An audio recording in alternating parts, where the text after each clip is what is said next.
Bapak Ibu sekalian, kita mulai acara kita pada kesempatan siang hari ini.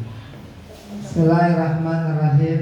Assalamualaikum warahmatullahi wabarakatuh. Waalaikumsalam warahmatullahi wabarakatuh. Selamat siang dan salam sejahtera untuk kita semuanya. Yang terhormat Ibu Purwita Sari selaku Kepala SDN Sukapura 05, yang terhormat juga Ibu Nur Fitria Septiana, Bapak selaku narasumber dari kegiatan kita pada kesempatan siang hari ini, Bapak Ibu guru sekalian. Puji syukur pada Allah Subhanahu wa taala, Tuhan yang Maha Esa. Pada kesempatan siang hari ini kita dapat berkumpul di ruang kelas 3 SDN Sukapura 05 dalam acara diseminasi budaya dari Kementerian Pendidikan, Kebudayaan, Riset dan Teknologi dan Pendidikan Guru Penggerak. Aksi nyata modul 1.4 budaya positif, calon guru penggerak angkatan 8 Nur Fitria Septiana, SDN Sukapura 05 Jakarta. Marilah sama-sama sebelum kita mendengarkan penjelasan dari narasumber, kita terlebih dahulu membaca doa agar kiranya acara diseminasi budaya positif ini yang akan nanti disampaikan oleh Ibu Nur Fitria Septiana berjalan dengan lancar. Bagi Bapak Ibu yang beragama Islam, kita baca surat Al-Fatihah, dan bagi Bapak Ibu yang beragama Kristiani, silakan berdoa sesuai dengan agama dan keyakinan Bapak Ibu sekalian. Al-Hadiyah Al-Fatihah.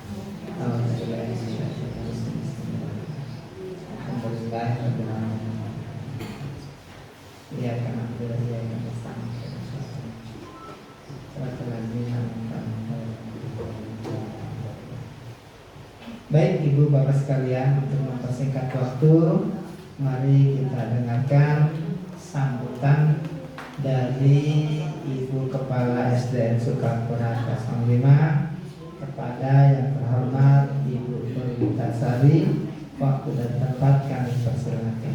Assalamualaikum warahmatullahi wabarakatuh. Waalaikumsalam warahmatullahi wabarakatuh. Selamat siang Ibu Bapak yang beragama Islam. Ya, pada siang hari ini kita akan sama-sama mendengarkan paparan dari teman kita sebagai calon guru penggerak ya. Jadi untuk kegiatan ini diseminasi itu budaya positif, artinya yang menginovasi apa kegiatan yang akan dia sampaikan. Saya minta Bapak Ibu menyimaknya, mungkin nanti ada pertanyaan atau bagaimana, silakan sama-sama kita pikirkan atau kita bahas sama-sama ya. Sekali lagi terima kasih Ibu Pipit yang sudah memberikan kami makan siang ya. Dengan begitu ya alhamdulillah kita bisa mengikutinya dengan baik ya, mungkin akan lebih fokus lagi ya. Itu saja mungkin penyampaian dari saya akhiri. Wabillahi taufiq wal hidayah. Wassalamualaikum warahmatullahi wabarakatuh. Terima kasih Ibu atas sambutannya. Berikutnya Bapak Ibu sekalian, tentu sebagai rekan kerja, sahabat dan teman, barangkali diminta nanti satu persatu untuk memberikan tanggapannya ya. Ada 1, 2, 3, 4, 5, 6, 7, 8, 9, 10, 11, 12, 13, 14. Ada 14 orang, dibagi 14 menit, satu orang 5 menit, jadi kebagian berapa? 10 ya. Jadi nanti Ibu Pipit jam 4:30 ya Bu ya, mulai. Baik Ibu Bapak sekalian, mari kita sama-sama simak penjelasan dari Ibu Nur Fitria Septiana mengenai diseminasi budaya positif. Pada Ibu Nur dipersilakan. Bismillahirrahmanirrahim. Assalamualaikum warahmatullahi wabarakatuh. Yang terhormat Ibu Pumitasari selaku Kepala SDN Sukapura 05, yang kami hormati Bapak Ibu Guru SDN Sukapura 05 yang sudah berkenan hadir dalam acara diseminasi budaya positif calon guru penggerak angkatan 8. Bapak Ibu yang terhormat, ini adalah aksi nyata dari modul 1.4 tentang budaya positif. Tugasnya adalah kami harus melakukan pengibasan kepada teman-teman tentang budaya positif. Diharapkan tujuan pembelajaran sendiri CGP dapat menyampaikan pembelajaran dari penerapan konsep inti dari modul budaya positif serta pemahaman mereka mengenai konsep-konsep inti dalam modul budaya positif. Namun sebelumnya, menurut teman-teman setuju atau enggak sih hukuman dapat mendisiplinkan anak? Teman-teman setuju nggak kalau hukuman dapat mendisiplinkan anak? Tidak. Boleh tahu alasannya? Miss, boleh minta alasannya? Padahal saya jawabnya cuma ikut-ikutan. Oh gitu ya. Ketika saya tadi jawab tidak, aku baru. Kayaknya yang jawab tidak bukan saya aja deh, Bu. Oh gitu. Ya, ini kan pendapat pribadi ya Ibu Bibit ya. Saya rasa kalau dari saya, mungkin Bu Tanti bisa bantu saya. Saya nggak jawab. Kayaknya Ibu Kepala Sekolah suaranya paling kencang tadi. Ya, kalau menurut saya pendapat tentang setuju atau tidak hukuman dapat mendisiplinkan anak, ini tanggapan pribadi saya tidak.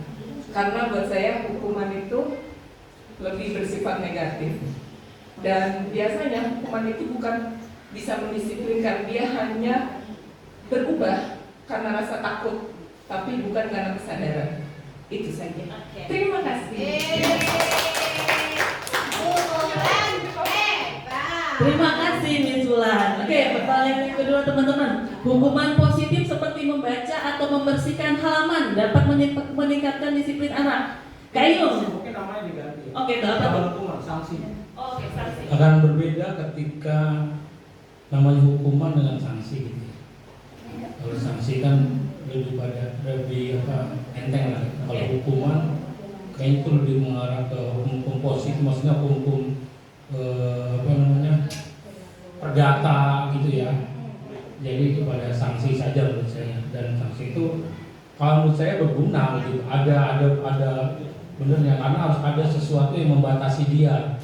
Di dalam kebebasan itu harus ada yang dibatasi, kan itu tujuan dari hukum gitu ya, membatasi dari kebebasan sehingga mereka tidak kelewat batas gitu. Itu aja sih, hanya mengingatkan dia bahwa ada norma-norma yang harus dipatuhi, ada sanksi-sanksi yang menurut dia ketika dia melakukan kesalahan atau melanggar ketertiban itu. Tapi menurut saya hukuman ini diganti saja dengan kata sanksi. Terima kasih. Terima kasih Kayu. Jadi hukuman itu digantikan dengan kata sanksi. Sanksi berarti itu hukumannya pergantian dari kata konsekuensi gitu ya Kak? Oke, gitu ya.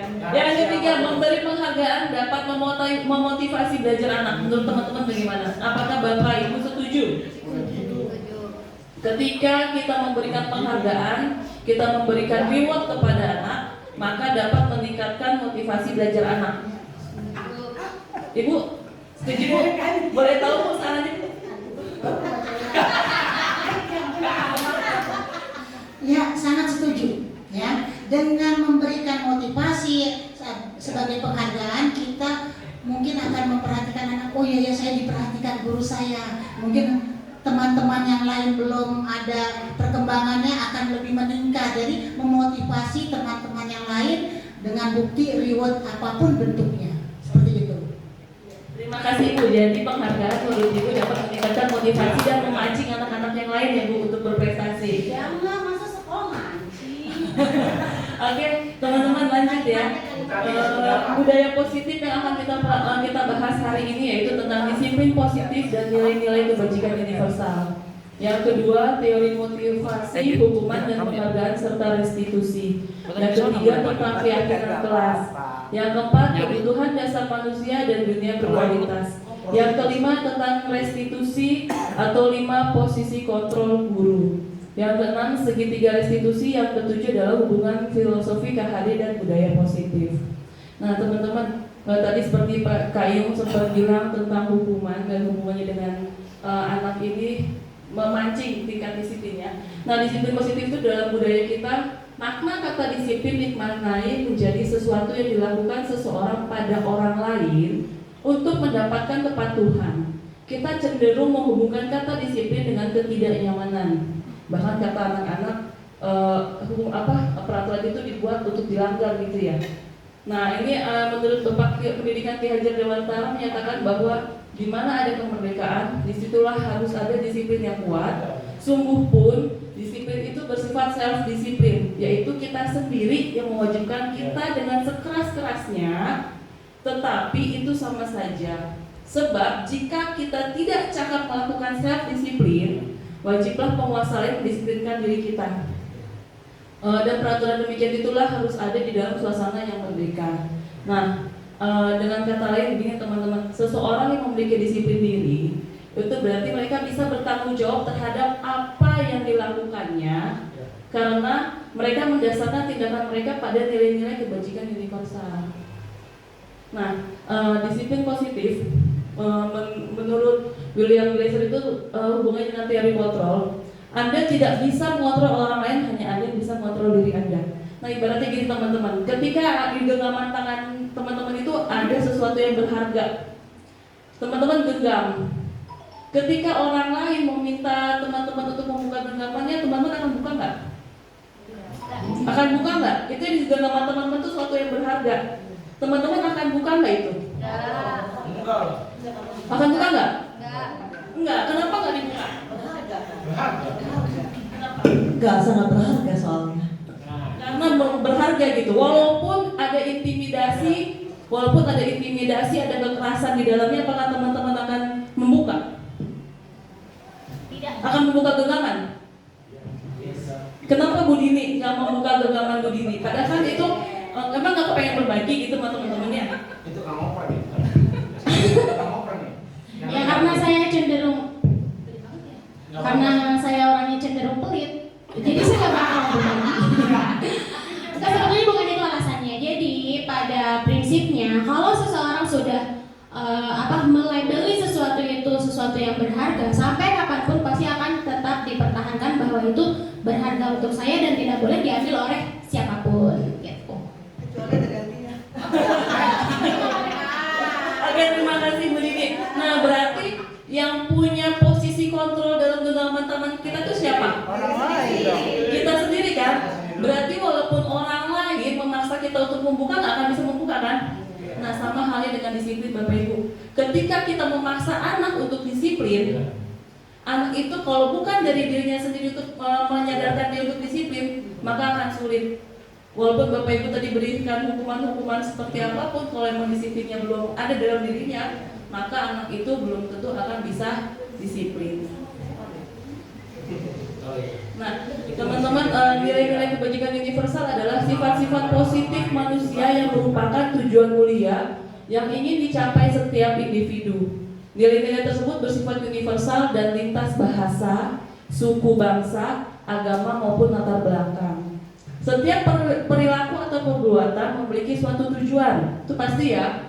Dengan mengaitkannya dari kebajikan yang diyakini seseorang, maka motivasi intrinsik akan terbangun sehingga menggerakkan motivasi dari dalam untuk dapat mencapai tujuan mulia yang diinginkan. Nilai-nilai kebajikan yang ingin dicapai oleh setiap anak Indonesia kita kenal dengan profil pelajar Pancasila. Nah, profil pelajar Pancasila seperti yang suka kita gaungkan, yaitu beriman bertakwa pada Tuhan Yang Maha Esa dan berakhlak mulia, mandiri, bernalar kritis, berkebinekaan global, bergotong royong dan kreatif. Nah, profil pelajar Pancasila ini sudah masuk ke dalam visi SDN Sukaperang yang sudah kita bahas. Nah, lanjut teman-teman ya. Nah, tadi hubungannya dengan teori motivasi. Tadi kita sempat mempelajari tentang teori motivasi. Ada teori motivasi perilaku manusia. Menurut Diana Gosen dalam bukunya Restructuring School Discipline. Ada motivasi eksternal, ada motivasi internal. Motivasi eksternal yaitu untuk menghindari ketidaknyamanan atau hukuman. Tadi seperti yang Miss bilang, apa yang akan terjadi apabila saya tidak melakukan. Jadi Miss bilang bahwa anak itu akan dapat hukuman, maka dia untuk menghindari hukuman, maka dia melakukan sesuatu. Nah, yang kedua, untuk mendapatkan imbalan dari orang lain atau institusi. Apa yang akan saya dapatkan apabila saya melakukannya tadi seperti yang Ibu bilang, ketika saya mendapatkan penghargaan, berarti dia ada iming-iming ketika saya melakukan sesuatu, maka saya akan dapat penghargaan dan berusaha untuk melakukan yang terbaik karena saya berharap akan dapat penghargaan atau hadiah gitu ya. Untuk menghargai diri sendiri, yaitu saya akan menjadi orang yang seperti apa bila saya melakukan. Jadi bedanya motivasi eksternal dan motivasi internal. Motivasi eksternal itu masih ada dari orang lain, pengaruh dari orang lain.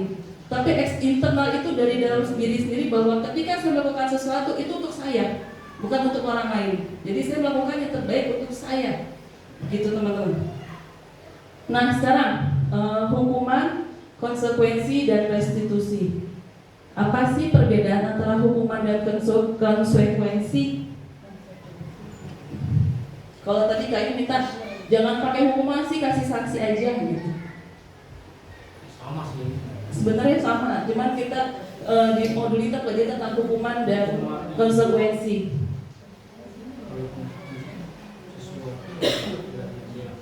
Oke, untuk memahaminya saya kasih contoh. Nah teman-teman, mencatat 100 kali di dalam buku kalimat. Saya tidak akan terlambat lagi karena terlambat ke sekolah. Menurut teman-teman ya hukuman atau konsekuensi? Hukuman. Nah, yang kedua, lari mengelilingi lapangan basket 2 kali karena terlambat hadir di sekolah. Hukuman. Murid diminta untuk push up 15 kali karena tidak menggunakan masker ke sekolah. Hukuman. Menggantikan kertas tugas teman yang telah dicoret-coret. Konsekuensi. Membersihkan tumpahan air di meja tulis karena tersenggol pada saat belajar. Konsekuensi. Murid disuruh untuk mengenakan sepatu seharian di sekolah karena tidak mengenakan sepatu hitam.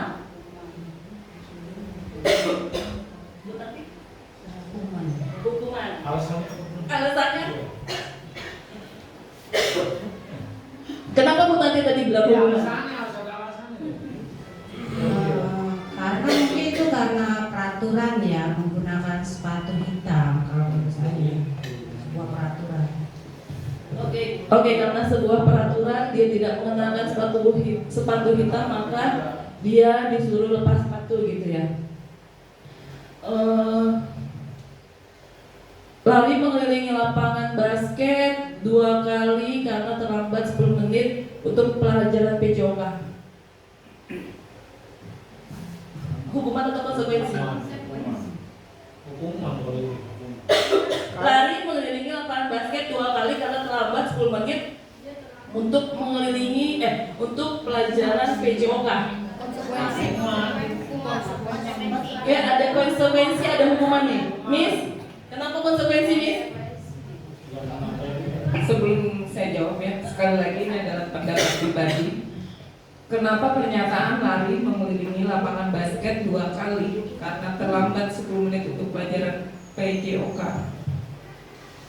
Sebenarnya tadi yang kamera itu adalah konsekuensi pendapat saya, berbeda mungkin dengan teman-teman yang lain. Jadi sebelum saya jawab, mungkin kita beralih dulu dengan arti dari hukuman dan konsekuensi itu sendiri.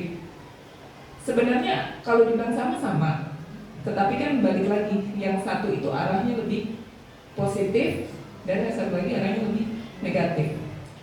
Hukuman dikatakan hukuman dikatakan negatif karena dia tidak logis, sedangkan konsekuensi itu logis.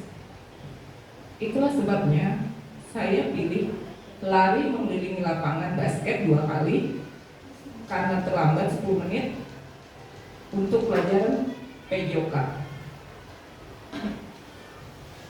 Ini pelajaran PJOK gitu. Jadi ya mungkin saya berbeda dari teman-teman konsekuensi karena menurut saya itu logis karena pelajaran PJOK dan berhubungan dengan lari gitu. Olah fisik. Seperti itu. Konsekuensi logis itu kuncinya. Terima kasih. Oke, terima kasih Miss. Kak Yung tadi Kak Yung hukuman atau Pak Wanto guru PJOK sendiri menurut Pak Wanto nih. Menurut Pak Wanto konsekuensi.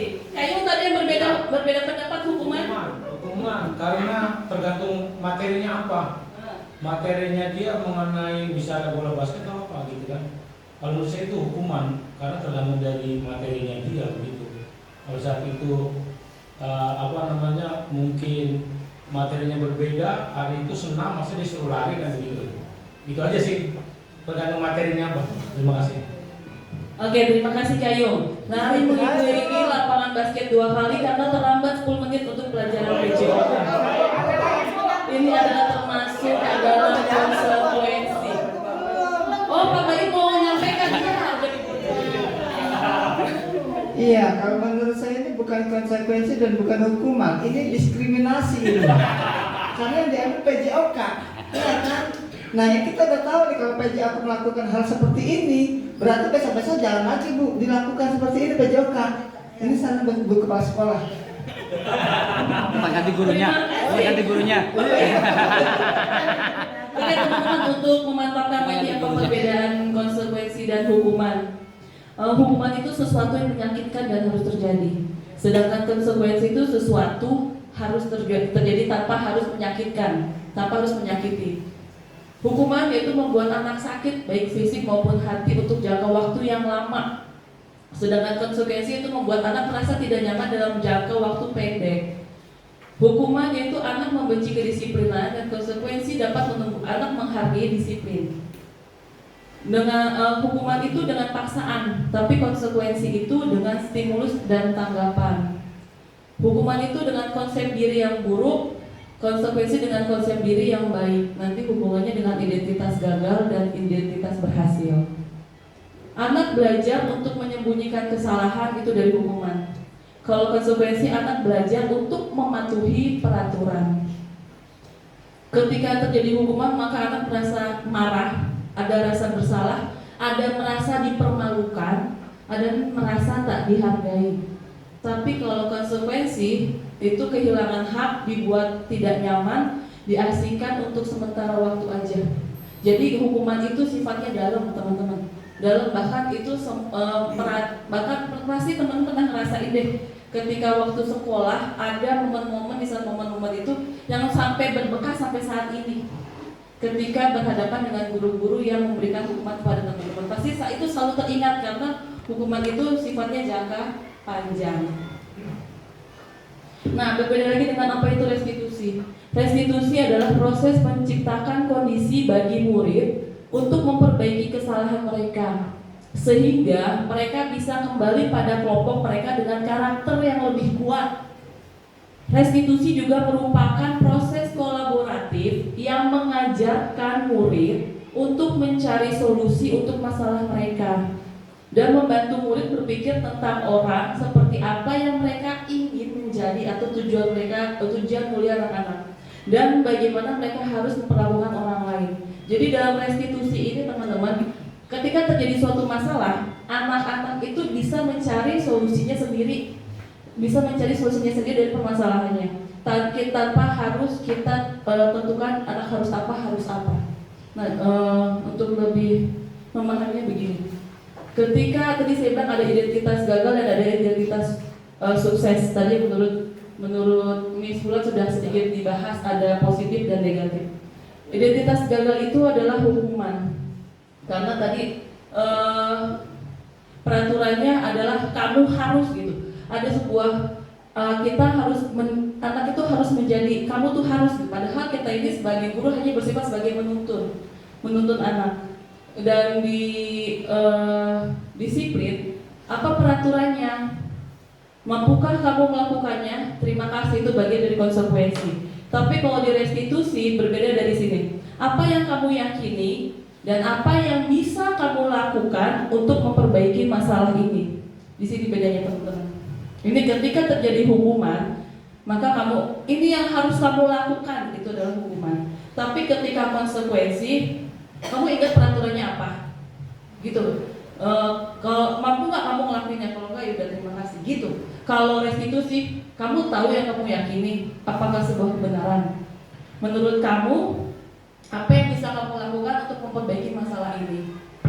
Nah, untuk hukuman, murid itu akan membenci peraturan, karena ketika ada tadi saya bilang, ketika anak kita ada peraturan, anak akan langsung peraturan itu dibuat untuk dilanggar, karena dia benci sebuah hukuman.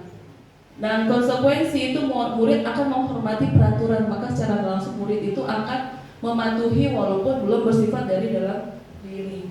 Nah, restitusi ini anak sudah mulai menghormati dirinya dan orang lain. Ada 9 ciri-ciri restitusi. Bukan untuk menebus kesalahan, namun untuk belajar dari kesalahan. Jadi restitusi ini anak itu belajar dari kesalahannya dia. Yang kedua itu memperbaiki hubungan. Yang ketiga tawaran bukan paksa. Jadi anak tidak kita paksakan, tapi kita memberikan tawaran ke anak bagaimana anak mencari solusi atas permasalahannya. Yang keempat, restitusi menuntut untuk melihat ke dalam diri. Yang kelima, restitusi mencari kebutuhan dasar yang mendasari tindakan. Restitusi diri adalah cara yang paling baik. Restitusi fokus pada karakter bukan tindakan. Restitusi fokus pada solusi, dan restitusi mengembalikan murid yang berbuat salah pada kelompoknya. Jadi anak itu tidak merasa terhakimi dan tidak merasa dipermalukan. Itu ketika kita melakukan restitusi. Nah teman-teman, ketika anak-anak melakukan kesalahan, kita harus lihat dulu ada 5 kebutuhan dasar manusia yang harus kita penuhi. Yang pertama itu bertahan hidup, kasih sayang dan rasa diterima, kekuasaan, kesenangan dan kebebasan. Jadi ketika anak-anak melakukan kesalahan itu pasti mereka punya alasan. Salah satunya gini. Salah satu contoh kasus, Dinda, seorang anak kelas 3 SD. Begitu tiba di rumah, sepulang dari sekolah, menangis dan mengadu pada ibunya bahwa dia benci pada Ibu Rani. Menurut Anda, kebutuhan apa yang berusaha dipenuhi oleh Dinda jika jawabannya seperti ini? Bila Anda berada di posisi Ibu Rani dan mendengar informasi dari ibunya Dinda tentang perasaan Dinda hari itu, apa yang akan Anda lakukan pada Dinda besok ketika Dinda masuk sekolah agar kebutuhan Dinda terpenuhi?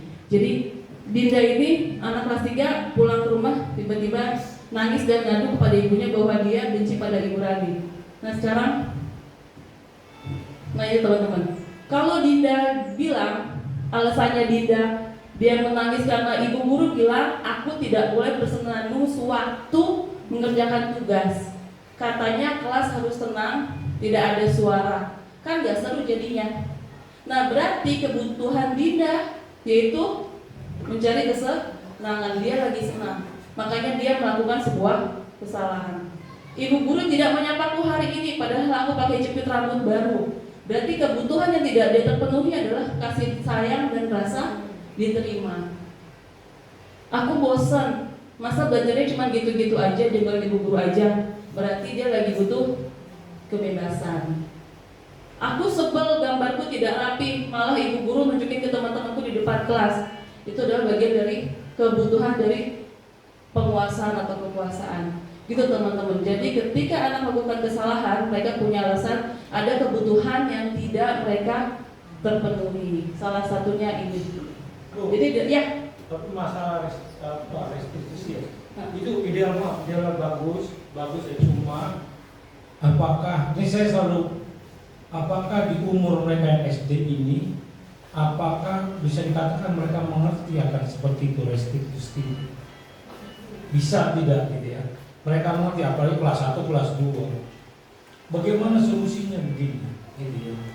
Padahal memang intinya kalau saya dari ini ada ilmu etika, filsafat etika mengatakan kebebasan kita batasnya kebebasan pada kebebasan orang lain seperti itu. Pada itu aja sebenarnya di antara itu aja. Jadi cari wah saya bebas tapi kebebasan saya ada pada batasnya orang lain seperti itu. Jadi restriksi apa kan mengerti gitu. Ini anak ini kelas 2 misalnya kelas 1 gitu. Orang dewasa saya rasa mengerti gitu. Terima kasih. Oke, Kak Yung, terima kasih. Mungkin secara istilah anak-anak nggak ngerti itu restitusi. Saya aja pribadi baru paham, oh itu restitusi ya gitu. Nanti kita akan bahas dulu Kak Yung, karena yang Kak Yung sampaikan itu berhubungan dengan tadi ada posisi kontrol, ada keyakinan kelas. Nanti akan kita bahas di akhir karena itu semua berhubungan, gitu ya? Iya, bagus. Oke, lanjut ya. Kenapa keyakinan kelas, mengapa tidak peraturan kelas atau kotak pembelajaran saja? Teman-teman, selama ini teman-teman di kelas sudah bikin keyakinan kelas atau baru hanya sebatas peraturan dan kesepakatan kelas? Baru kesepakatan kelas ya? Berarti kesepakatan kelas itu yang bikin itu dari teman-teman atau anak-anak yang menyampaikan pengennya apa? Dari anak-anak kita rangkum maka jadi peraturan kelas. Oke teman-teman, kenapa keyakinan kelas? Karena menekankan keyakinan pada seseorang akan lebih memotivasi seseorang dari dalam dirinya mereka. Karena seseorang akan lebih tergerak dan bersemangat untuk menjalankan keyakinannya daripada mengikuti peraturan tertulis tanpa makna. Keyakinan adalah nilai-nilai kebajikan universal yang disepakati, tersirat atau tersurat bersama-sama. Nah gini, sebelum saya jelaskan lebih dalam lagi, keyakinan sekolah atau kelas berupa pernyataan yang bersifat universal yang mudah diingat dan dipahami serta harus diterapkan dalam lingkungan sekolah. Keyakinan kelas yaitu kesepakatan yang dibuat bersama-sama yang membentuk kalimat positif dan guru berperan dalam mewujudkan terbentuknya keyakinan kelas atau sekolah. Sebaiknya keyakinan sekolah atau kelas tidak terlalu banyak. Jika terlalu banyak akan sulit mengingatnya dan akibatnya sulit untuk dijalankan. Jadi gini teman-teman, ketika sudah ada peraturan kelas, teman-teman punya peraturan kelas ya, dilarang keluar pada saat jam pelajaran gitu ya, bunyinya dilarang gitu ya. Ketika masih kata-kata dilarang itu kalimat positif atau kalimat negatif? Kalimat negatif. Keyakinan kelas itu tidak boleh ada kalimat negatif, tapi harus ada positif. Kenapa? Karena itu keyakinan kelas itu timbul dari dalam diri anak-anak.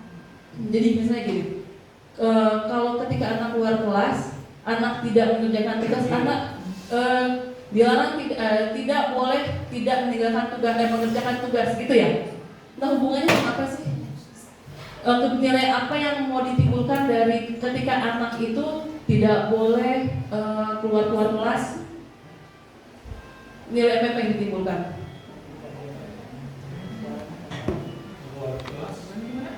Anak nggak tertib, mengganggu orang lain. Kebebasan. Ketika dia mondar mandir, berarti dia mengganggu orang lain, dia mencari kebebasan gitu. Nah, nyenggol sini. Nah, berarti ketika peraturan dilarang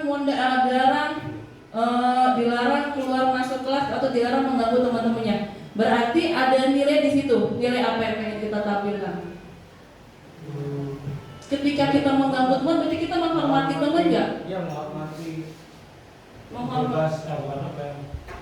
hak orang lain. Menghormati orang lain berarti ada menghormati dan menghargai orang lain ya. Nah, keyakinan kelas itu seperti itu teman-teman. Kita tidak lagi pakai kata dilarang, tapi mulai menghormati dan menghargai orang lain. Contohnya begini. Contoh keyakinan kelas 1, setiap anggota kelas perlu belajar. Perlu belajar berarti ini kita menunggu anak dari motivasi dirinya sendiri, motivasi intrinsik. Bukan kita yang paksa anak besok kamu harus belajar ya. Jadi anak itu tumbuh kesadaran, anak perlu belajar. Anak setiap anggota kelas perlu senang. Ketika ada orang lain mengganggu, berarti anak tersebut senang nggak? Yang diganggu senang nggak? Enggak. Tapi kalau kita secara gamblang menceritakan, dilarang mengganggu teman. Ketika secara langsung kan otak kita tidak bisa menerima kalimat negatif ya. Ketika ada kata dilarang berarti pasti ada lawannya kayak gitu. Berarti perlu ada kalimat-kalimat yang bersifat positif. Jadi kalimat negatif itu diganti dengan kalimat-kalimat positif. Nah, ada tadi berhubungan dengan Kak Yung, pendekatan restitusi, ada 5 posisi kontrol. Posisi kontrol guru, teman-teman, ada penghubung, manajer, pembuat merasa bersalah, pemantau, dan teman. Bedanya apa sih?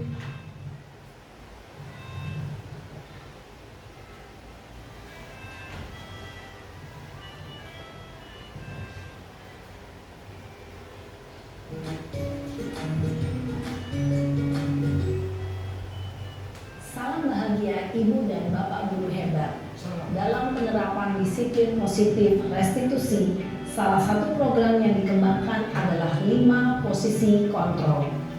5 posisi kontrol dalam restitusi adalah proses perjalanan seorang pendidik agar dapat mengenali dirinya. Pada video kali ini, kita akan membahas tentang 5 posisi kontrol yang dikembangkan oleh Diane Goshen dan contoh penerapannya.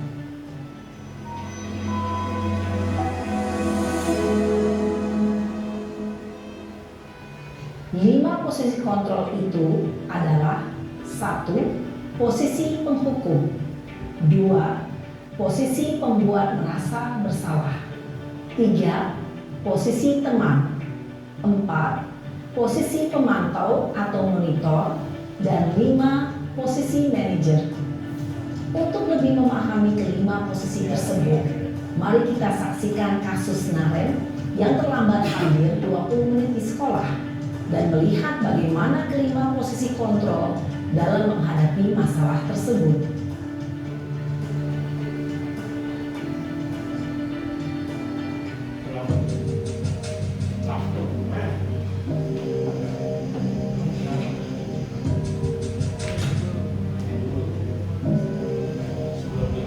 Naren, sini kamu. Selamat pagi, Bu. Selalu terlambat. Kamu deh, pasti terlambat. Maaf, Bu. Saya Apa? Apa coba? Alasan kamu apa lagi? Kapan sih kamu tidak terlambat? Malas sekali ya kamu jadi anak. saya Dasar pemalas. Gak kapok-kapok sih kamu. Sudah berapa kali terlambat? Sana, kamu keliling lapangan basket 2 kali. kenapa saya harus keliling lapangan basket, Bu? Kenapa? Kamu melawan ibu. Berani-beraninya jawab. Sudah terlambat, masih berani jawab pula. Sekarang, keliling lapangan basket 5 kali sekalian. Biar kapok. Cepat. Pergi sana ke lapangan basket. Posisi penghukum biasanya berbicara dengan nada tinggi, menghardik, menunjuk-tunjuk, menyakiti, dan menyindir. Hukuman bisa berupa fisik maupun psikis. Ibu dan Bapak guru hebat, dampak yang terjadi pada murid ketika guru berada pada posisi penghukum adalah murid cenderung akan memberontak, bahkan menyimpan dendam.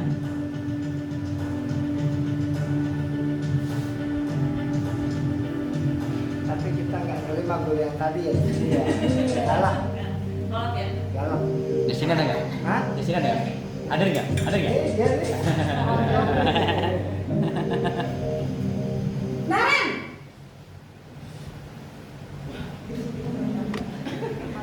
Selamat pagi, Bu. Naren. Kamu kenapa terlambat lagi, nak? Ya Tuhan, Naren. Kamu senang ya bikin ibu susah ya? Kalau kamu terlambat lagi, nanti ibu yang ditegur bapak kepala sekolah, nak. Disangka ibu tidak bisa membina kamu. Duh, gimana ini? Maaf, Bu. Duh, Gusti Naren. Kamu suka ya kalau ibu ditegur bapak kepala sekolah? Terus, sekarang ibu harus tulis apa ini di buku absen? Ini kamu sudah sering terlambat loh. Ibu harus apa coba? Maaf, Bu. Maaf sekali. Ya sudah, lain kali jangan bikin ibu susah lagi ya nak ya. Ibu tidak akan kuat lagi kalau kamu begini terus. bisa jantungan kalau ibu ditegur bapak kepala sekolah. Sana cepat ke kelas. Maaf ya Bu, maaf sekali. Posisi pembuat rasa bersalah yang ketiga berbicara masih dengan apa nada bukan tenang, siswanya? cenderung lembut. Masih Namun kata-kata yang diutarakan membuat murid merasa menjadi orang yang gagal, memandang buruk dirinya sendiri, merasa tidak berharga, dan tidak sanggup membahagiakan orang lain. Ketika guru mengambil posisi pembuat rasa bersalah, murid akan menganggap dirinya yang bersalah dan ia akan menyimpan emosi negatif tersebut di dalam dirinya.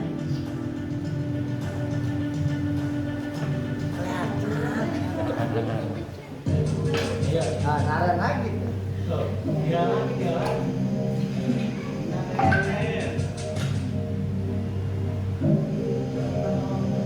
Naren! Ini bro, lagi bro. Selamat pagi Bu. Wah, sudah jam berapa ini nak? Terlambat lagi ya sayang. Iya Bu, habis ibu saya lupa bangunkan saya Bu. Kamu malah menyalahkan ibu kamu. Kamu bukannya anak yang larinya paling kencang. Kok terlambat sih? Iya Bu, saya memang terlambat banget tadi. Jadi biarpun saya lari kencang, tetap gak kekejar Bu. Ya sudah sana. Nanti lain kali larinya lebih kencang lagi ya. Biar gak terlambat lagi. Bikin senang ibu. Demi ibu. Bisa kan? Bisa lah Bu. Ya sudah sana masuk kelas. Ibu beresin urusan absen kamu. Kamu ini ada-ada saja. Enggak, ini bayarannya tepat Dalam waktu posisi nih. guru berbicara dengan nada suara ramah, cenderung bersenda gurau untuk menjaga suasana tetap santai. Murid akan merasa senang, aman, dan akrab dengan guru. Identitas yang tercipta adalah identitas sukses atau berhasil. Namun, perlu diingat, karena ini masih dorongan eksternal, maka ada faktor ketergantungan dari murid kepada orang tertentu. Di sini guru absennya, sehingga di lain waktu murid bisa berperilaku baik, namun pada orang-orang tertentu saja. Apa lu ya? Guru swasta itu. Takut muridnya pindah ya? Hah? Kalau dimarahin pindah Bu ya.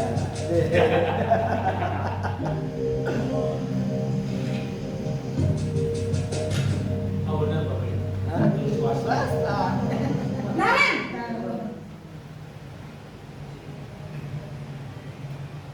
Selamat pagi Bu. Naren, apa peraturan sekolah kita tentang jam berapa kita harus masuk sekolah, nak? Kita harus di sekolah jam 7 Bu. Iya betul, sekarang sudah jam 7.20.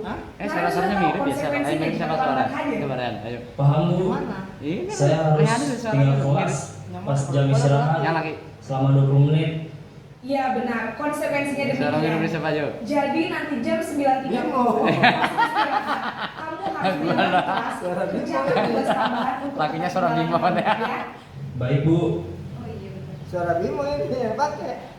Posisi pemantau mengandalkan penghitungan atau data untuk mengontrol murid. Guru mengarahkan murid berdasarkan peraturan dan konsekuensi. Seorang pemantau menunjukkan bahasa tubuh dan ekspresi wajah yang datar dan cenderung formal.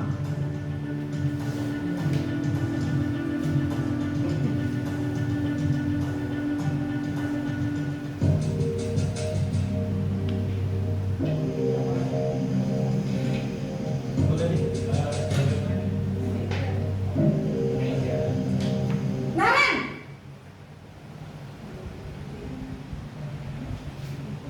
Selamat pagi Bu. Selamat pagi Naren. Maaf Bu, saya terlambat. Iya, sekolah masuknya jam 7, sekarang sudah jam 7.20. Jadi sekarang bagaimana ini Naren? Maaf Bu, saya lupa takram saya semalam. Baiklah, menurut kamu, keyakinan sekolah yang mana yang perlu kamu tingkatkan? Menghargai diri sendiri dan orang lain mungkin ya Bu. Setuju. Jadi, apakah Naren meyakini prinsip saling menghormati tersebut? Iya Bu, saya meyakininya. Apakah Naren bersedia memperbaiki masalah keterlambatan ini? Bersedia Bu. Bagaimana kamu akan perbaiki masalah keterlambatan ini? Saya akan coba untuk tidak lupa menyetel alarm saya Bu. Baik, kalau Naren lupa menyetel alarm di rumah, ada orang yang kira-kira bisa bantu mengingatkan tidak? Ada Bu, kakak saya, Kak Emma. Ada lagi selain Kak Emma? Selain Kak Emma, ada ibu saya. Baik, jadi yang mengingatkan Naren adalah Kak Emma dan ibu kamu ya? Kira-kira akan mulai setel alarm kapan Naren? Setelah pulang sekolah, akan segera saya lakukan. Baik, jadi Naren akan setel alarm untuk bangun besok pagi dan akan diingatkan oleh kakak dan ibunda Naren ya. Ada lagi yang mungkin perlu dilakukan Naren agar tidak terlambat bangun lagi? Tidak ada Bu. Baik Naren, terima kasih untuk kerjasama kamu. Sekarang kamu perlu kembali ke kelas untuk belajar. Baik Bu, terima kasih. Posisi manajer adalah posisi kontrol yang disarankan untuk membimbing murid memiliki sikap disiplin yang positif, yaitu murid yang mandiri, bertanggung jawab, dan dapat memecahkan masalah. Tujuan dari posisi ini adalah agar murid dapat berefleksi atas tindakannya. Guru akan dengan tulus memberikan pertanyaan-pertanyaan bermakna, sehingga membuat murid dapat belajar dari kesalahannya dan mencari sebuah solusi untuk menyelesaikannya. Ibu dan Bapak guru hebat, setelah mengamati adegan kelima posisi kontrol tadi, kira-kira posisi mana yang paling ideal? Posisi mana yang dapat menunjang motivasi intrinsik murid? Ya, tentu posisi manajer. Posisi ini memang posisi ideal yang ingin dituju setiap pendidik. Pada posisi inilah, guru dapat menerapkan disiplin positif yang berpihak pada murid, yang memerdekakan murid. Perjalanan seorang pendidik tentunya tidak mudah untuk sampai pada posisi seorang manajer. Namun, tujuan kita pasti, yaitu menciptakan murid-murid yang mandiri, merdeka, dan bertanggung jawab. Semoga penggambaran 5 posisi kontrol yang telah diperlihatkan ini dapat menjadi ajang refleksi bagi kita semua agar dapat terus mengasah dan menerapkan disiplin positif yang memerdekakan murid. Mari terus berlatih dan bersemangat. Selamat menerapkan. Salam dan bahagia Ibu dan Bapak guru hebat. Oke, baik teman-teman. Sering berada di posisi manakah kita? Semuanya. Pernah kita menjadi guru posisi kontrol pemarah? Penghukum? Pernah. Pernah pembuat merasa bersalah? Teman? Pemantau? Manajer? Sudah pernah jadi manajer kan teman-teman? Sudah? Oke. Nah teman-teman, yang paling kita hindari posisi kontrol yaitu sebagai penghukum dan pembuat merasa bersalah. Tadi posisi teman yaitu bisa menimbulkan, bisa identitas berhasil tapi tidak muncul dari dalam diri anak. Motivasi ekstrinsik. Ketika gurunya ganti, sekarang kita pada depan gitu ya. Ketika gurunya nggak ada, kita yang gantikan. Kok dia nggak hormati sama kita gitu ya? Kok dia suka melanggar kita ya? Nah itu karena biasa menggunakan posisi teman. Kalau posisi pemantau kita selalu menggunakan tata tertib yang kita pegang untuk memvalidasi kesalahan anak gitu ya teman-teman ya. Dan manajer itu tadi hubungannya tadi yang Pak Iyung bilang bagaimana cara menerapkan restitusi kepada anak. Tapi itu tadi kena anak kelas SMA. Bagaimana dengan anak kelas rendah SD kelas 1, kelas 2 apakah bisa digunakan? Oke, lanjut. Yang berikutnya tadi ketika posisi penghukum yaitu guru menghardik, menunjuk-nunjuk, menyakiti, menyindir. Ada kata-kata menyakiti di situ. Dan guru berkata terlambat lagi. Dan akhirnya murid merasa gue nggak peduli, biarin aja udah terlambat pasti gue akan marah-marahin gitu. Dan hasilnya anak akan menjadi pemberontak, pendendam dan menyalahkan orang lain. Yang disalahkan siapa? Mama sih banguninnya telat gitu. Karena itu karena efek mamanya terbangunin makanya dia dihukum. Dan dampaknya apa bagi murid? Dan murid akan mengulangi kesalahannya kembali dan perilakunya menjadi agresif. Ketika posisi kita sebagai pembuat rasa bersalah, kita itu seolah-olah kita merasa perlu dikasihani gitu loh. Kasihanilah saya gitu. Kamu emang gak kasihan sama saya? Pasti kan gitu. Emang kamu gak kasihan sama saya? Saya udah capek-capek lo jelasin di depan, tapi kamu gak paham-paham gitu. Tapi kamu selalu aja berbuat kesalahan. Itu namanya kita sebagai posisi pembuat rasa bersalah. Nah, posisi teman, kita memposisikan diri kita sebagai teman kepada anak-anak. Dan posisi pemantau yaitu tadi menggunakan peraturan dan tata tertib sekolah.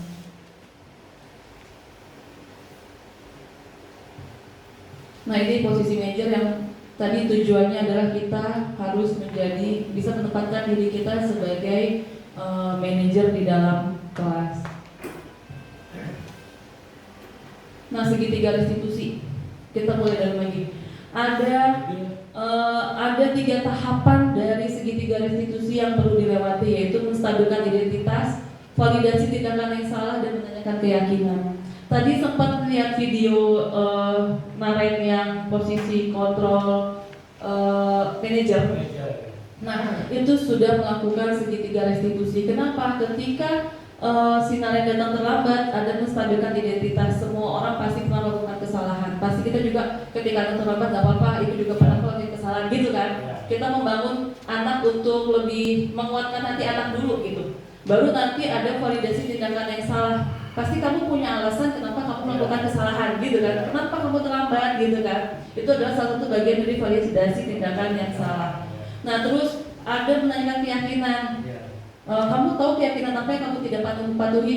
Saya tadi ketika anak berantem di kelas, berarti dia tidak menghormati orang lain, dia tidak menghargai, dia tidak menghormati orang lain. Atau ketika dia tidak mengerjakan tugas, berarti kan dia berhubungan dengan disiplin diri. Iya Bu, maaf saya tidak mengerjakan tugas karena saya ketiduran. Berarti keyakinannya ya saya belum memenuhi keyakinan disiplin. Nah, segitiga restitusi adalah materi baru yang saya dapatkan dalam program pendidikan guru penggerak. Ini hal baru yang baru saya temukan, Bu.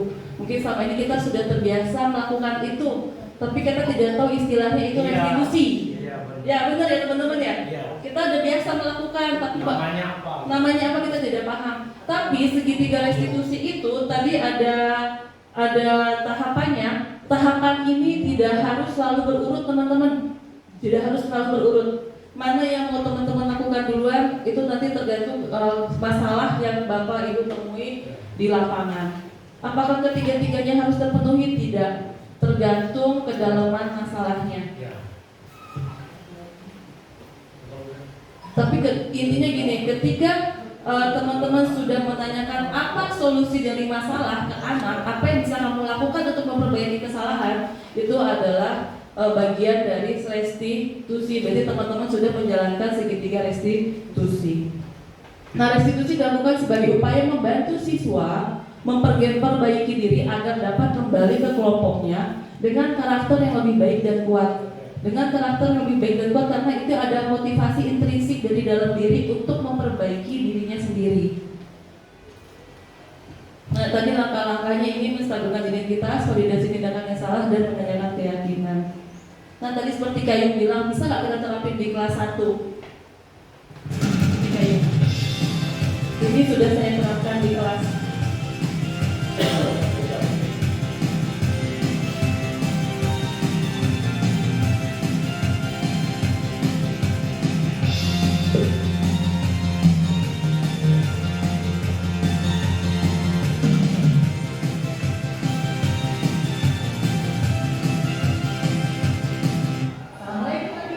Waalaikumsalam, Bu Guru.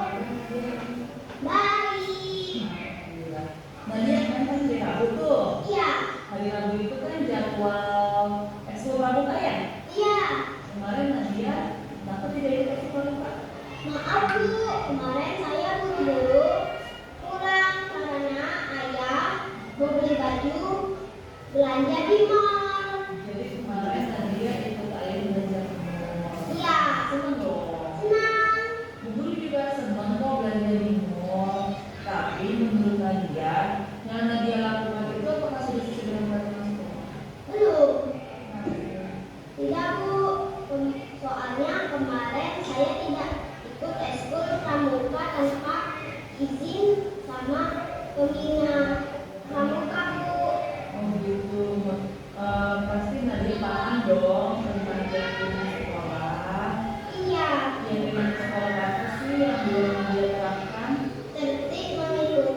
Kalau dapat kayak gitu.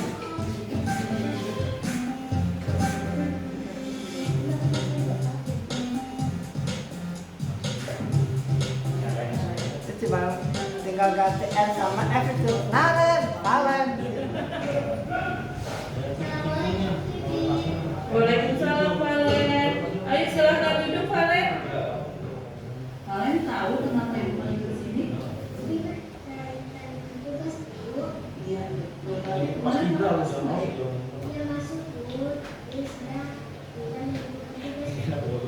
Valen, semua orang kan bisa punya kesalahan ya, termasuk juga guru. Tapi guru yakin pasti Valen punya alasan kenapa Valen tidak mengumpulkan tugas. Kenapa? Yang pasti berapa? Gitu, kenapa bisa tertiduran?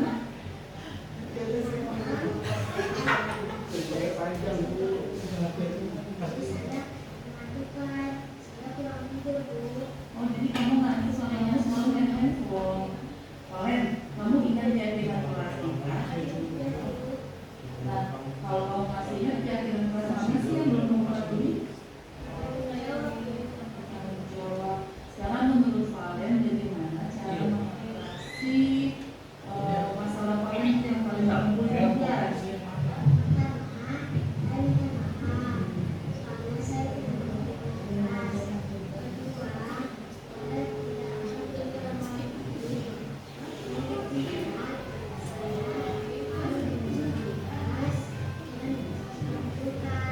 Baik Valen, Ibu apresiasi tanggung jawab kamu dan Ibu akan tunggu sampai besok enak. Terima kasih ya Valen.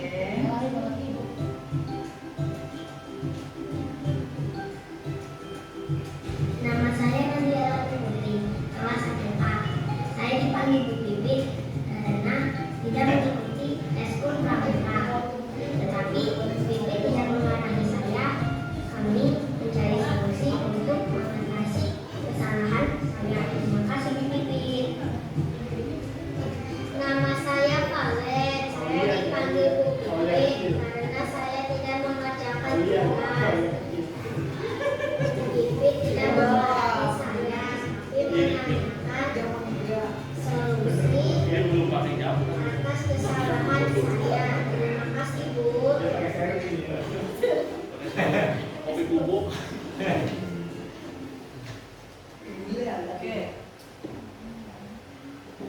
Oke teman-teman, Kak Yung, tadi jawabannya sudah terjawab belum? Pertanyaannya sudah terjawab belum? Apakah kita bisa melakukan restitusi pada anak-anak yang dalam tingkatan rendah? Bisa nggak? Tapi gini bahasanya aja. Kalau saya tinggal apa? Ya beda dengan orang dewasa ya. Orang dewasa kan menurut dulu gimana? Kalau saya kelas 5 ya udah satu. Misalnya bisa kelas 4 ya. Menurut kamu gimana sih atau kadang-kadang gimana sih lu gitu? Menurut kamu tuh gimana gitu? Tapi anak kelas saya nggak tahu ya karena saya nggak pernah anak kelas 1 itu. Menurut saya sulit juga ya. Ya kalau kayak tadi kan ya bagus sih. Mungkin bahasanya itu keyakinan itu aja. Apakah mereka sudah mengerti masalah keyakinan sekolah itu aja?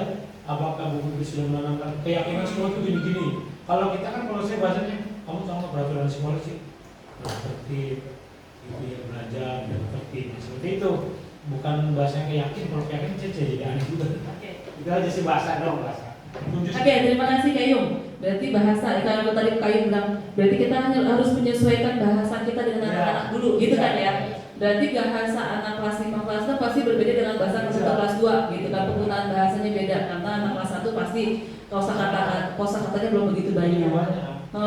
Nah tadi hubungannya dengan keyakinan, karena ini juga mungkin sama kita baru paham mengenai pembuatan peraturan kelas gitu ya. Nanti tinggal kita dalami lagi Kak Yung, kalau peraturan tadi seperti saya bilang itu berupa ada larangan-larangan gitu kan, dilarang dengan menggunakan bahasa positif. Nanti ketika keyakinan itu kita menggunakan bahasa positif, yaitu ketika kamu melakukan sebuah kesalahan kamu tidak mengerjakan tugas, berarti ini hubungannya sama apa sih gitu. Nanti ada yang namanya tabel T dan tabel Y yang akan kita buat dalam membuat keyakinan. Kamu yang baik itu apa sih? Nah, menurut kamu yang baik itu apa sih? Ketika kamu dipinjemin barang sama orang lain nih, gitu kan?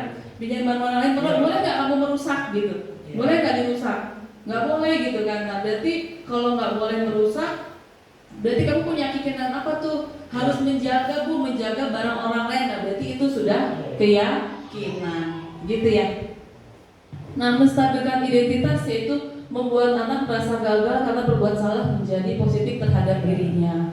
Guru bisa berkata, berbuat salah itu hal yang manusiawi, tidak ada manusia yang sempurna.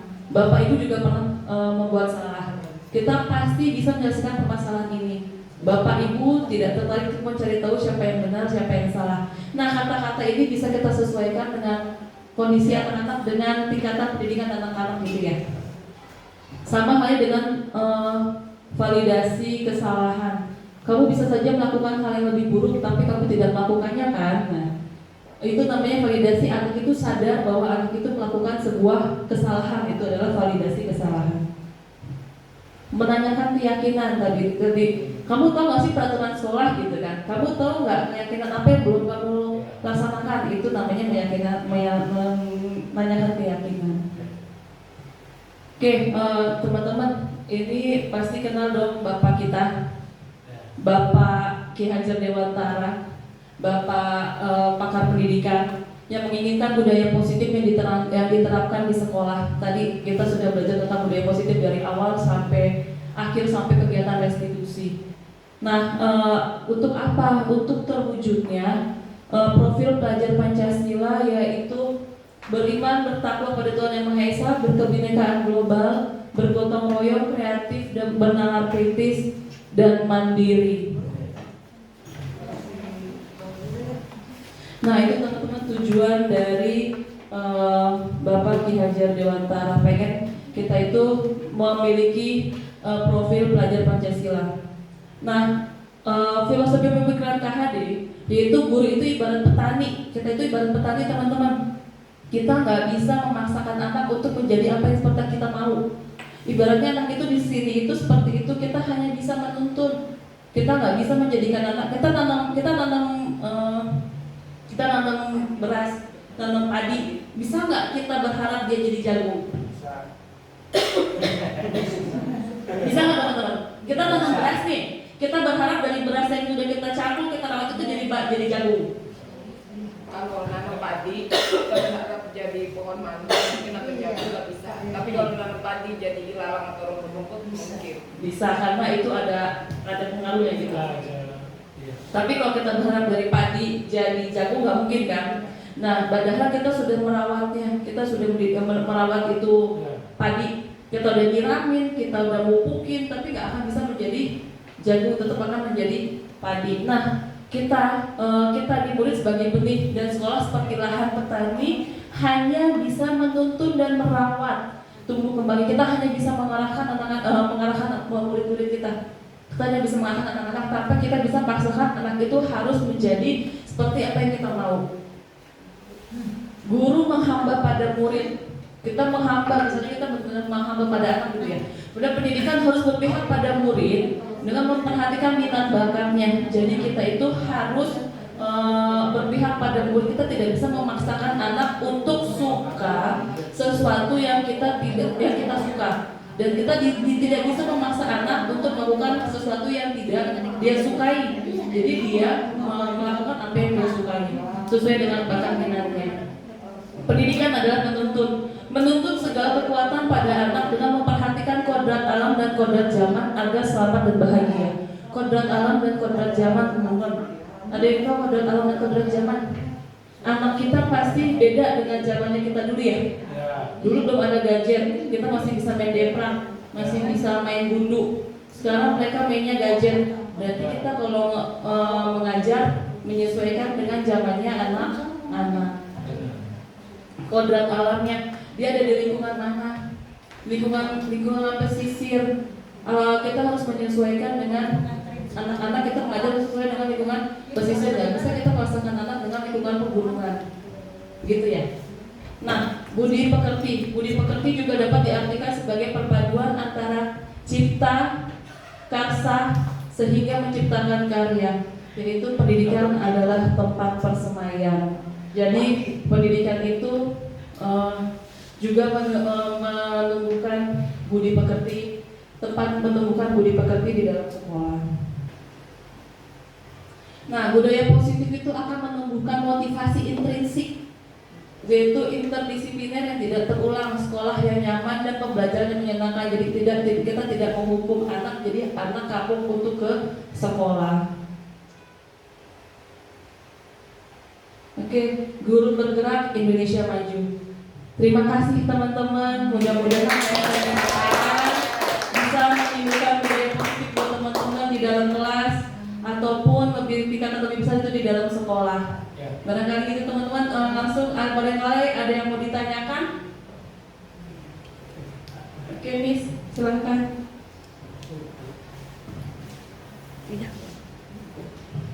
Ya, terima kasih Bu Pipit, pemaparannya menarik sekali ya.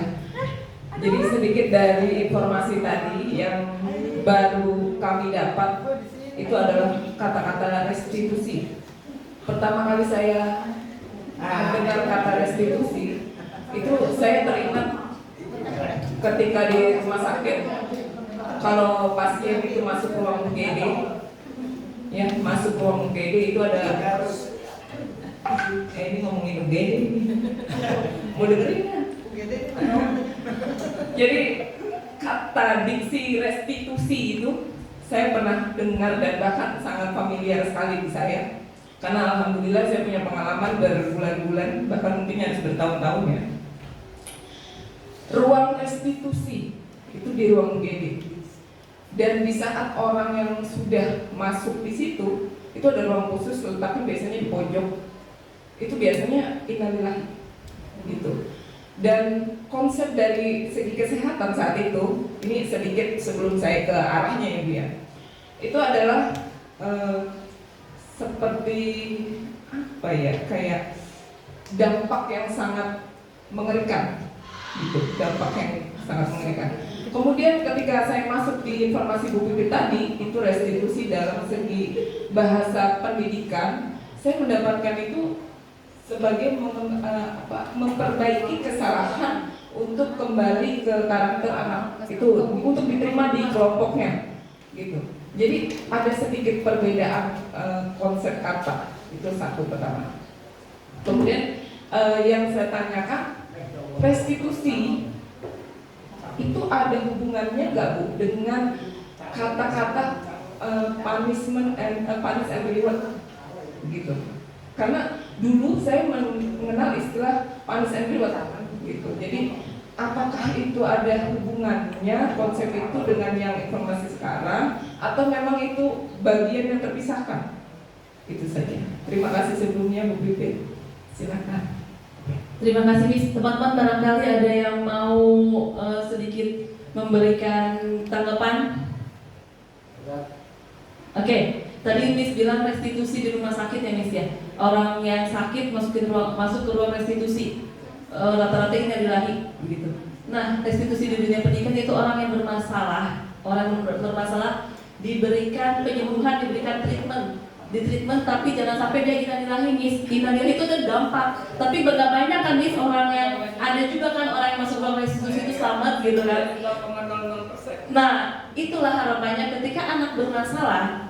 Itu kita pengen anak itu tidak mati gitu loh, tidak mematikan karakter anak, tapi kita semakin menumbuhkan motivasi intrinsik dan tidak menghukum anak sampai ke titik nadirnya mereka gitu. Jangan sampai mereka menjadi identitas gagal tadi, identitas seperti pendendam, menyalahkan orang lain. Jadi dia sadar akan kesalahannya sendiri dan dia berusaha untuk memperbaiki kesalahannya. Itu tujuan dari restitusi.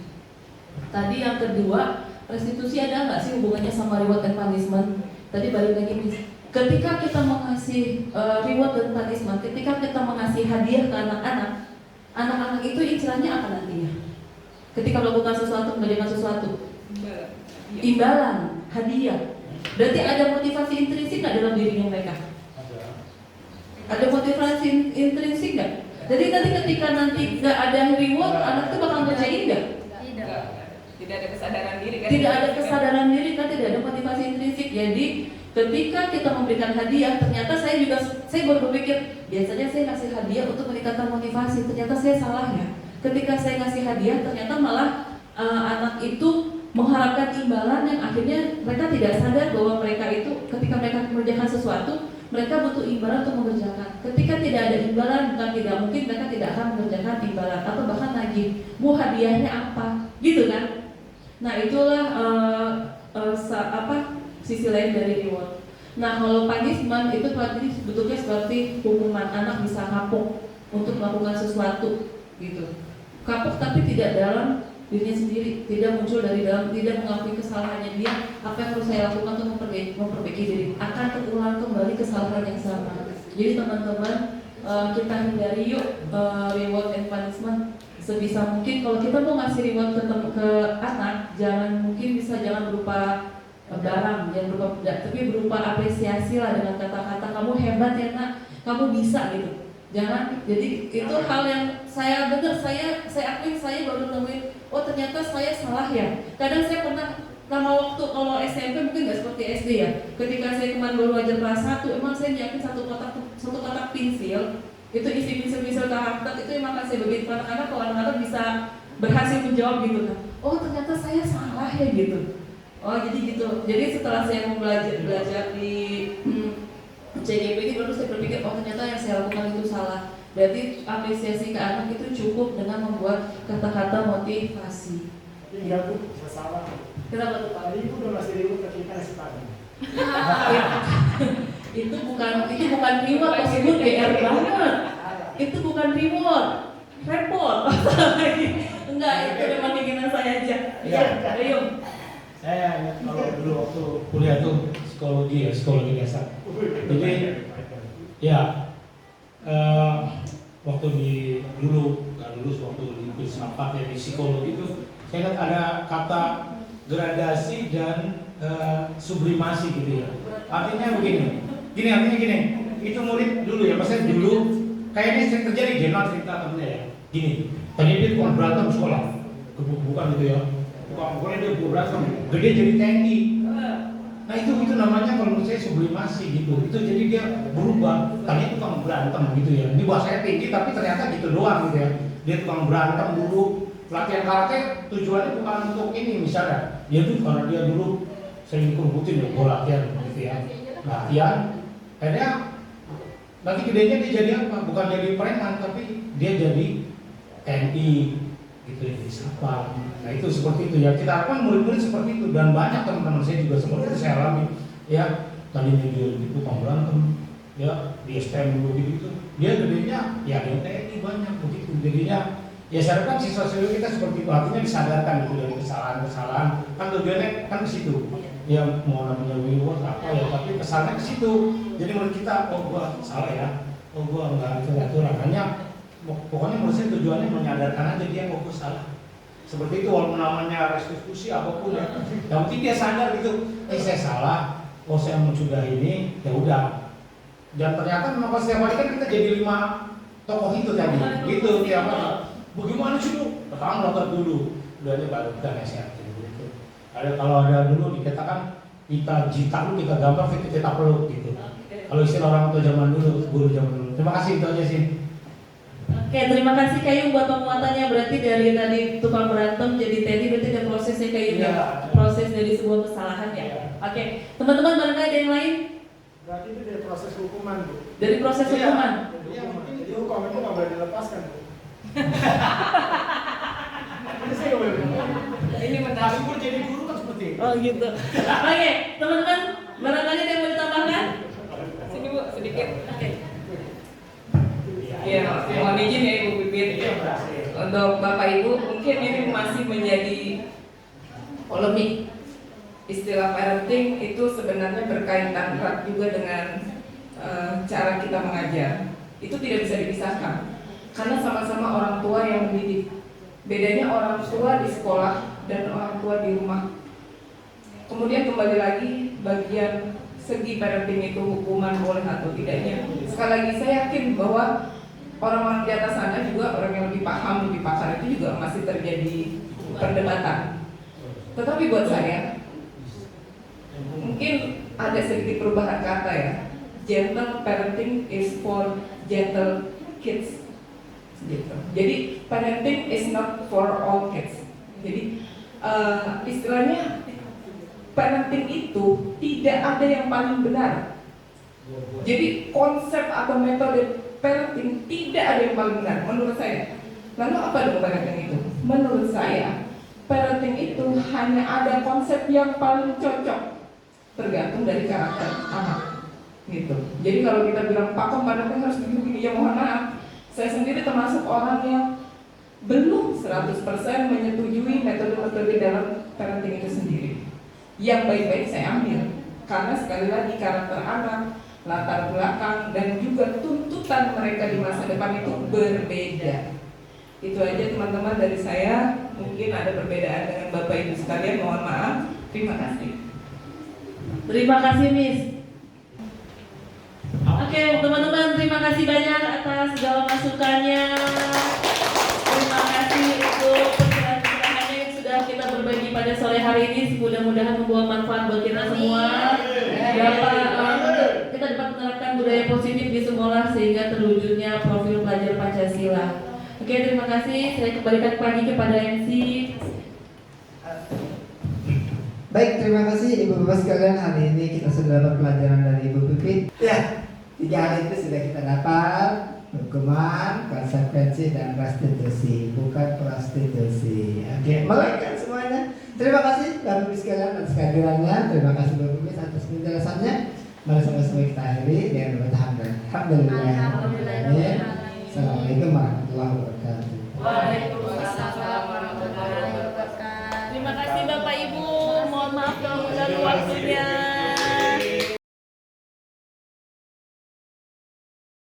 Nama saya Nadia Ratu Putri, kelas 1A. Saya dipanggil Bu Pipit karena tidak mengikuti eskul pramuka. Tetapi Bu Pipit tidak memarahi saya. Kami mencari solusi untuk mengatasi kesalahan saya. Terima kasih Bu Pipit. Assalamualaikum warahmatullahi wabarakatuh. Saya Nur Fitria Septiana, CGP Angkatan 8 dari DKI Jakarta. Saya ingin merefleksikan modul 1.4 tentang budaya positif. Yang saya temui dalam modul 1.4 adalah sesuatu yang baru. Ternyata selama ini saya belum melakukan hal yang tepat, terutama dalam memberikan reward kepada anak murid.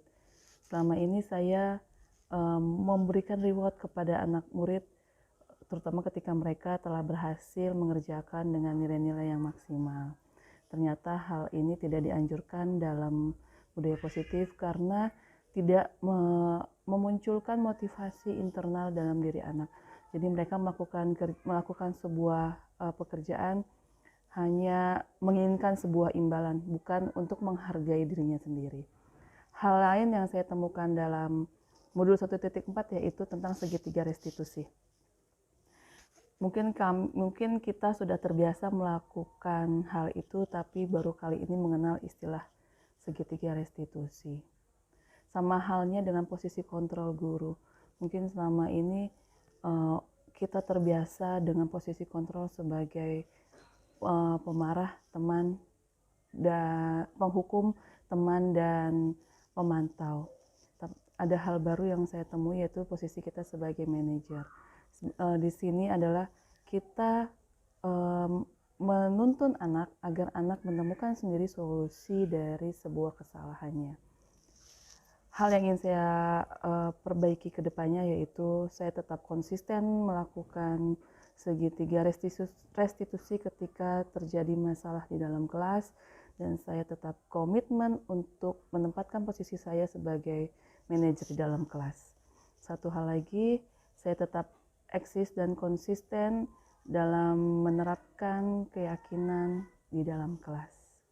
Itu aja yang bisa saya sampaikan. Assalamualaikum warahmatullahi wabarakatuh.